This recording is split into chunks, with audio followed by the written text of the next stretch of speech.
Muito bem, então continuando o nosso entendimento da questão de ponteiros, vetores, endereço, conteúdo, passagem de valor, passagem por valor, passagem por referência. No capítulo 9, nós temos vários exemplos estudando as diferentes possibilidades de se passar parâmetros para funções, ok? Nesse exemplo 9.4, nós ainda não vou falar de função não, mas eu vou mostrar uma outra característica do ponteiro, que nós já vimos também, isso é mais uma revisão. É importante que vocês entendam esse programa, que é o seguinte: eu declarei as variáveis x, y e j, declarei um ponteiro para inteiro chamado P é um ponteiro, declarei um vetor de 10 posições e um n10. E aqui na linha 9 eu disse que o ponteiro vai apontar para o endereço de V0, ok? Essa linha ela pode ser substituída por uma outra. Vamos rodar essa aqui. Vamos rodar aqui. Estou usando alguma XY. XYJ não existe. Então, onde eu tirei isso? Acho que eu fiz um. Bora, beleza. Compilou, rodou. Então, esse exemplo eu coloco no ponteiro. O ponteiro recebe I. Então, quando I é 0, a posição 0 tem 0, posição 1 tem 1. E é o que eu mostro aqui. 0 tem 0, 1 tem 1 e assim por diante, né? Então eu coloquei no vetor, mas não atribuí no vetor, eu atribuí no ponteiro, porque o vetor, o ponteiro aponta para a primeira posição do vetor. Nós já vimos isso quando eu uso a notação de asterisco aqui de conteúdo. O ponteiro mais 0 é igual ao V de 0, o ponteiro mais 1 é igual ao V de 1. Ok? E assim por diante. Não pode ter dúvida nisso. Tem que ter segurança nessa notação de ponteiro. O ponteiro, nesse caso, está substituindo, digamos assim, o vetor, porque ele aponta para o endereço do vetor. Essa linha aqui poderia ser feita assim. P, como V é um vetor, eu posso falar que P é igual a V. Ou seja, o ponteiro recebe o endereço do vetor. Como é vetor, eu posso falar que o P recebe V. Se fosse variável, eu teria que falar P recebe, por exemplo, fosse uma variável x, é igual ao endereço de x. Nós vimos isso também no capítulo anterior, que em se tratando de vetor, o ponteiro ou recebe o endereço da primeira posição, ou ele é associado ao vetor. Tem que reparar que o vetor ele ocupa mais de uma posição. Ele ocupa a posição 0, a posição 1, a posição 2. Então, quando eu falo isso aqui, eu estou querendo dizer que o ponteiro vai apontar para a primeira posição do vetor, o primeiro índice do vetor. Ok? Vamos rodar aqui para falar, né? Mostrar que está funcionando. Vetor 0, 1, 2, 3, ainda não. Ok? Normal. Eu preenchi o vetor, não preenchendo o vetor, preenchendo o ponteiro, mas como o ponteiro aponta, o ponteiro está guardando o endereço do vetor, na medida que eu vou mexendo no índice I, eu estou mexendo nos índices do vetor. Ok? Então, retomando aqui na apostila, esse é o exemplo 9.4. O exemplo 9.5, eu já fiz diferente. Eu não defini um ponteiro, eu defini um vetor, o vetor y2, e usei a notação de ponteiro ou notação do asterisco como conteúdo para trabalhar cada posição do vetor. Então, são possibilidades. O jeito mais correto seria esse, um ponteiro que recebe o endereço do vetor, mas aqui também é comum a gente trabalhar dessa forma. Ao invés de declarar um ponteiro, eu declaro um vetor e trabalho como se fosse um ponteiro. Na verdade, não é bem como se fosse, é que eu estou usando a notação do conteúdo daquele vetor com diferentes posições variando o i, ok? Repare que se eu tivesse declarado um vetor aqui, para fazer isso ia dar erro, eu teria que alocar memória antes de fazer. Então vou rodar esse exemplo aqui também e fazer dessa forma.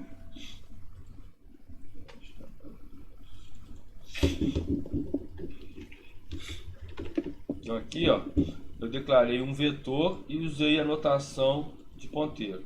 Vamos lá. Ela guarda a posição i mais 10, então quando o i for 0 guarda 10, quando o i for 1 guarda 11 e assim por diante. Se eu tivesse declarado aqui, o que ele faz? Vou declarar aqui um vetor, um ponteiro y2.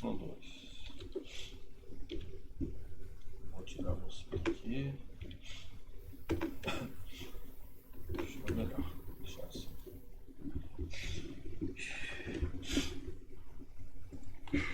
Então, ao invés de declarar vetor, estou declarando um ponteiro. Vamos ver, aí aqui eu estou colocando no ponteiro. Vamos ver o que vai falar. Compilou com aquele warning, nós já vimos no capítulo anterior. Na hora que eu rodar, vai dar segmentation fault, ok? Por quê? Porque eu declarei um ponteiro, coloquei coisas no ponteiro, no conteúdo apontado, mas o ponteiro está apontando para onde? Como que corrige isso? Corrige isso fazendo y2 é igual m alloc de que? Eu quero ter 10 posições, mas é inteiro, são 4 bytes, então eu posso pôr 10 vezes size of int. Ok? Vamos ver que vai ficar bacana agora. Não tem a biblioteca.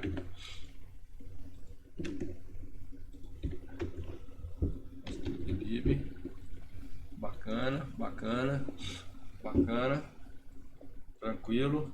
Então eu aloquei. Eu podia fazer aqui também n ou max e definir um max aqui. Ok?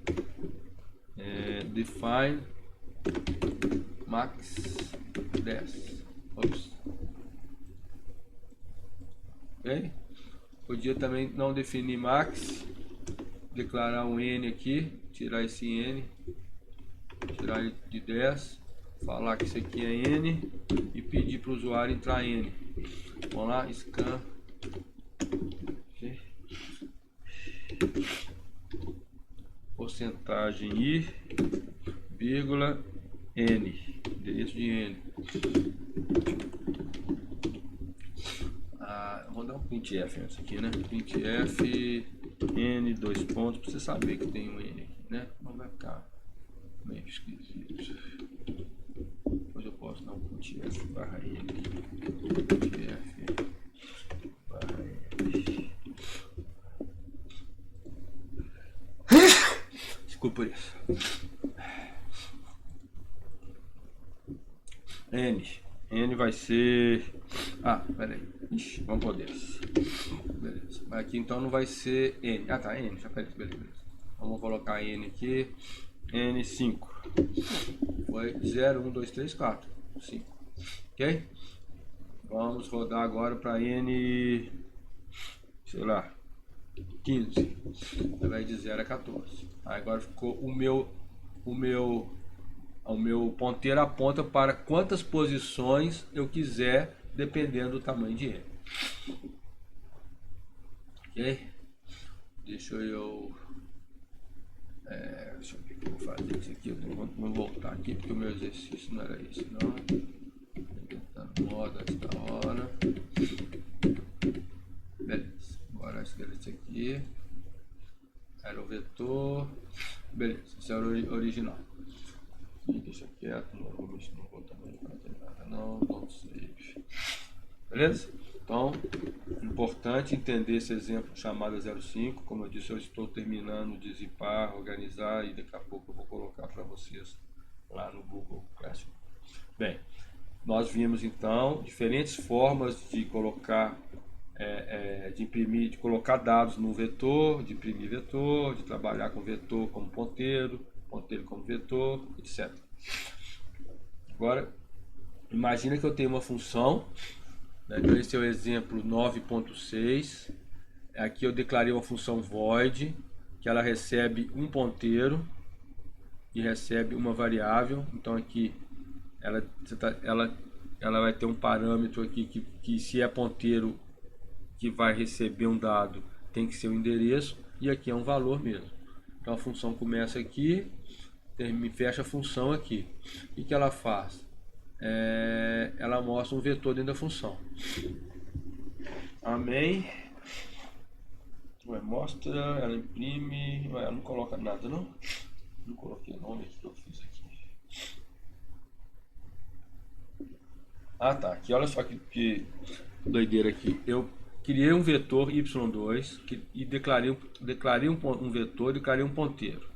Falei que o ponteiro y recebe a ponta para o vetor y2. Variei aqui um for de 1 até n, de 0 até n, e guardei no vetor a variável i. Então, quando i é 0, vale 0, quando i é 1, vale 1, e assim por diante. Eu estou preenchendo o vetor. Reparem isso. Aí aqui eu mostro o vetor, y2. Lá na função, eu passei para a função o y, que é o ponteiro, mas o y aponta para o vetor. E passei o tamanho. A função vai imprimir o ponteiro, mas o ponteiro aponta para o vetor. Então ela vai imprimir o quê? Vai imprimir o próprio vetor. Então vamos rodar, isso é interessante entender. Aqui está bem explicadinho nos comentários. Então, dentro da função vejo o vetor 0, 1, 2, 3, 4. Fora da função vejo o vetor 10, 11, 12, 13. O que a função fez? A função pegou, imprimiu o vetor e ela pegou cada conteúdo do vetor e somou 10. Vou aumentar isso aqui. Ela pegou o conteúdo do ponteiro, ou no caso do vetor, conteúdo da memória apontada pelo ponteiro, e foi alterando, colocando i mais 10. Então, se o i é 0, colocou 10, se o i é 1, colocou 11. Então, esse é o resultado aqui. Então, o vetor... Deixa eu fechar isso tudo. Vou rodar de novo aqui. Então, aqui. O vetor 0 a 9, preenchi ele na main. Dentro da função, mostrei o vetor, já como ponteiro, que é o mesmo do vetor. Estou fora da função, voltei para a main e eu fui mostrar o vetor tinha sido alterado. Onde que ele foi alterado? Dentro da função. Por quê? Porque a função recebeu o endereço do vetor e alterou a memória RAM, alterou o vetor na medida que ela recebeu o endereço daquele vetor. Okay? Muito importante entender esse exemplo também. Deixa eu ver se tem mais alguma coisa nessa primeira parte aqui de introdução. Beleza. Agora, nos próximos vídeos, nós vamos trabalhar com uma questão que nós já discutimos também, né, nas dúvidas aí nos grupos, que é a passagem de vetores, matrizes, né, arrays para função. A gente vai trabalhar isso nos próximos vídeos. Ok? Até mais.